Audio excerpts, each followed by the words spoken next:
Histoire pour les oreilles. Il était une fois un couple de bûcherons qui avait 7 enfants.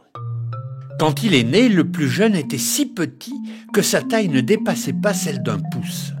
C'est pourquoi on l'appelait le petit poucet. Il était devenu le souffre-douleur de la maison. Ses frères se moquaient sans arrêt de sa petite taille et lui donnaient toujours à porter des choses beaucoup trop lourdes pour lui.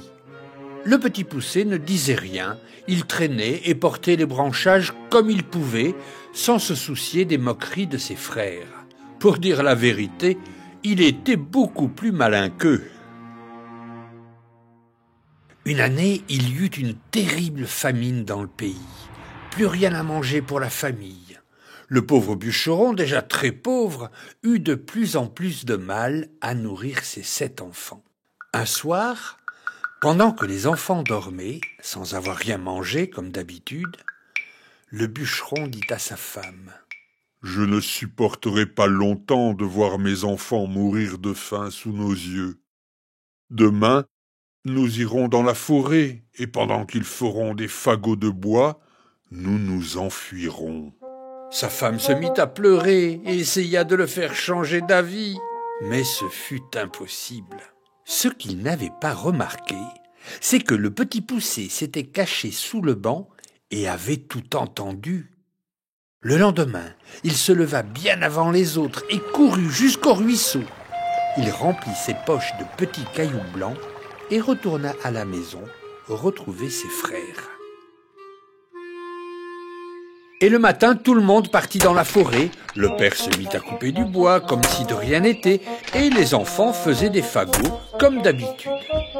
Et hop, un clin d'œil à sa femme, et les voilà tous les deux qui disparaissent en courant par un petit sentier détourné. Quand les enfants se rendirent compte qu'ils étaient tout seuls, ils se mirent à crier et à pleurer de toute leur force. Le petit poucet les laissa crier, puis leur dit : « N'ayez pas peur, mes frères. Je vous ramènerai à la maison. Suivez-moi. » Sans que personne ne le voie, il avait laissé tomber le long du chemin les petits cailloux blancs qu'il avait dans ses poches. Et c'est très facilement, en suivant ces petits cailloux, que le petit poucet ramena ses frères à la maison. En écoutant derrière la porte, ils entendirent leur papa et leur maman se lamenter. « Mais où sont-ils ? Quelle tristesse de les avoir abandonnés !»« Nous voilà, nous voilà !» cria le petit poucet en entrant dans la maison. Leur maman les serra très fort contre elle en pleurant. Et comme un bonheur n'arrive jamais seul, le seigneur du village, qui leur devait de l'argent depuis très longtemps, leur fit envoyer la somme par un de ses fidèles coursiers. Et ce fut la fête ce soir-là dans la petite maison des bûcherons.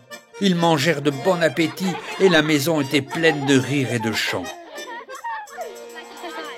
Mais lorsque tout l'argent fut dépensé, il n'y eut plus rien à manger. Le bûcheron et sa femme décidèrent une fois de plus de les perdre dans la forêt. Mais attention, bien plus loin que la première fois, pour être sûr qu'ils ne reviennent pas. Mais le petit poucet qui était caché sous le banc avait une fois de plus tout entendu. Et le lendemain, il se leva très tôt pour aller chercher des petits cailloux à la rivière. Mais quand il voulut sortir de la maison, la porte était fermée à clé, à double tour, impossible d'aller jusqu'à la rivière. Heureusement, juste avant de partir, la maman leur donna à chacun un bout de pain pour le déjeuner. Le petit poucet se dit qu'il se servirait des miettes de pain comme il s'était servi des petits cailloux. Ils allèrent dans l'endroit de la forêt le plus épais et le plus obscur. Et dès qu'ils y furent, les parents s'enfuirent en courant par un petit sentier sans se faire voir. « Ne vous inquiétez pas, » dit le petit poucet. « Nous allons facilement rentrer à la maison. J'ai semé des miettes de pain. » Mais hélas, plus une seule miette de pain sur le chemin. Les oiseaux avaient tout mangé. Les enfants étaient perdus. La nuit vint et le vent se leva tellement fort qu'ils croyaient entendre de tous côtés des hurlements de loups qui venaient à eux pour les manger. Ils n'osaient presque pas se parler, ni tourner la tête, Puis il se mit à pleuvoir, une grosse pluie qui les perça jusqu'aux os. Ils glissaient à chaque pas et tombaient dans la boue, d'où ils se relevaient tout crottés, ne sachant que faire de leurs mains. Le petit poussé grimpa en haut d'un arbre pour essayer de se repérer dans la forêt. « Je vois une lumière, je vois une lumière, c'est une maison, nous sommes sauvés, mes frères, nous sommes sauvés !» Ils marchèrent longtemps vers cette lumière et arrivèrent enfin devant une petite maison. Ils frappèrent à la porte et une vieille femme vint leur ouvrir. Le petit poussé lui expliqua qu'ils étaient de pauvres enfants qui s'étaient perdus dans la forêt et qui cherchaient un endroit pour dormir. La femme se mit à pleurer et leur dit « Hélas, mes pauvres enfants, où êtes-vous venus ? Savez-vous que c'est la maison d'un ogre qui mange les petits enfants ?»« Hélas, madame, lui répondit le petit poussé. Si vous ne nous gardez pas chez vous, ce sont les loups qui nous mangeront. » La femme de l'ogre eut pitié d'eux et les fit entrer. Ils se blottirent devant la cheminée où un mouton entier était en train de cuire. C'était pour le dîner de l'ogre. Soudain, on frappa à la porte. 4 grands coups qui firent trembler la maison du sol au plafond. C'était l'ogre qui revenait. Aussitôt, sa femme les fit cacher sous le lit et alla ouvrir la porte. L'ogre demanda si son souper était prêt, puis il renifla à gauche et à droite et dit « Ça sent la chair fraîche !» « C'est le mouton, mon cher mari, qui est en train de cuire pour ton repas. » Mais l'ogre n'en croyait pas un mot. « Ça sent la chair fraîche, te dis-je encore une fois !» Et disant ces mots, il se leva de table et alla droit au lit. « Ha ha ! Voilà donc comment tu veux me tromper, maudite femme. Voilà de la nourriture pour recevoir 3 ogres de mes amis qui doivent venir me voir ces jours-ci. » Il les tira de dessous le lit, l'un après l'autre. Les pauvres enfants se mirent à genoux en lui demandant pardon, mais ils avaient affaire au plus cruel de tous les ogres. Il alla prendre un grand couteau et en approchant de ces pauvres enfants, il l'aiguisait sur une longue pierre. Il en avait déjà empoigné un lorsque sa femme lui dit « Vous avez encore tant de viande. Voilà un veau, 2 moutons et la moitié d'un cochon. » Oh, tu as raison. Donne-leur bien à manger afin qu'ils ne maigrissent pas et va les coucher. Sa femme fut ravie et leur porta à manger. Mais ils avaient tellement peur qu'ils n'ont rien avalé. Il faut savoir que l'ogre avait 7 filles, qui n'étaient encore que des enfants. Ces petites ogresses avaient des petits yeux gris et tout ronds, le nez crochu et une fort grande bouche avec de longues dents fort aiguës. Elles s'étaient couchées de bonne heure, toutes les 7 dans un grand lit, et il y avait dans la même chambre un autre lit de la même grandeur.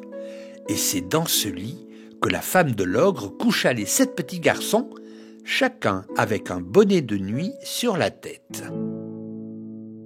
Le petit poussé ne dormait pas. Il avait remarqué que les filles de l'ogre avaient des couronnes d'or sur la tête. Il se leva, prit les bonnets de ses frères et le sien, enleva les couronnes des filles et leur mit à la place les bonnets. Il mit les couronnes sur la tête de ses frères et sur la sienne, en se disant que comme ça, l'ogre allait les confondre. Vers minuit, l'ogre se réveilla, se leva brusquement de son lit, prit un grand couteau et monta à pas de loup vers la chambre. Il s'approcha du lit où étaient les petits garçons qui dormaient tous, sauf le petit poussé qui eut très peur quand l'ogre lui caressa la tête. Il sentit les couronnes. « Ah, que mes filles sont belles !» Puis il se dirigea vers l'autre lit et sentit les bonnets. « Ah ah ah, les voilà, ces chers petits garçons !» Et sans le savoir, il trancha la gorge à ses 7 filles et repartit se coucher, satisfait du travail accompli. Aussitôt que le petit poussé entendit ronfler l'ogre, il réveilla ses frères et leur dit de s'habiller rapidement et de le suivre. Ils descendirent doucement dans le jardin et sautèrent par-dessus les murailles. Ils coururent presque toute la nuit sans savoir où ils allaient.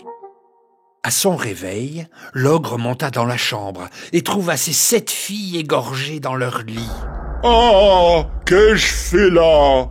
Ces petits garnements vont me le payer. Femme, donne-moi vite mes bottes de 7 lieues, que je les rattrape. » Et il se lança à la poursuite des 7 enfants, qui virent l'ogre qui sautait les montagnes et les rivières, et arrivait vers eux. « Vite, vite, cachons-nous derrière ce rocher !» Mais l'ogre, qui était très fatigué, alla s'asseoir sur le même rocher où les petits garçons s'étaient cachés. Et il se mit à ronfler effroyablement. « Courez jusqu'à la maison et ne vous arrêtez pas !» murmura le petit poucet. Puis il s'approcha de l'ogre et lui retira doucement ses bottes. Elles étaient immenses, mais elles étaient magiques. Et quand le petit poucet les enfila, elles rétrécirent comme si elles étaient faites pour lui. Il alla droit à la maison de l'ogre, il y trouva sa femme qui se lamentait d'avoir perdu ses filles. « Madame, votre mari est en danger, il a été fait prisonnier par des voleurs qui ont juré de le tuer s'il ne leur donnait pas tout son or et tout son argent. » La femme de l'ogre, tremblante de peur, lui donna aussitôt tout ce qu'elle avait. Et le petit poucet, chargé de toutes les richesses de l'ogre, revint à la maison où toute la famille le reçut avec des cris de joie. Ils n'auraient plus jamais faim et ne seraient surtout plus jamais obligés de perdre leur enfant dans la forêt.